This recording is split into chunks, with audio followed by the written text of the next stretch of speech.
যে স্বামী স্ত্রীর মধ্যে যে ভালোবাসাটা, এটা পবিত্র, এটা জান্নাতি। এই ভালোবাসা জান্নাতে শুরু হয়েছিল সাইয়েদনা আদম আর হাওয়ার মধ্য দিয়ে। চিল্লা এখন ঠিক কিনা? স্বামী স্ত্রী দুইজনে একের হাতের সাথে আরেকজনের হাত মিলালে হাতের সগীরা গুনাহ মাফ করে কে? আল্লাহ। স্ত্রীর চেহারার দিকে নজর করে তাকালে চোখের গুনাহ মাফ করে দেয় কে? আল্লাহ। স্ত্রীর জন্য প্রতি মাসে যে খরচ দেন, এই টাকাগুলো সদকা দেওয়ার সওয়াব আছে না নাই? আছে।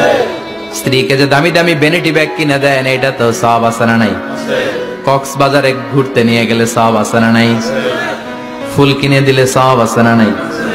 বিশ্বনবী এরকম স্ত্রীর সাথে খুনসুটি করতেন, ভালোবাসা করতেন। এটা হালাল, কিন্তু এটা জায়গা মতো না করে ভাবির লগে করলে মায়ের আছে না নাই? আছে। ভালোবাসার গান জায়গা মতো শোনাতে হবে।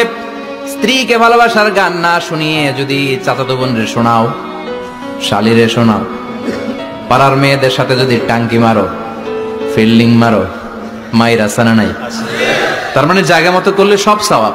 সুবহানাল্লাহ পড়েন।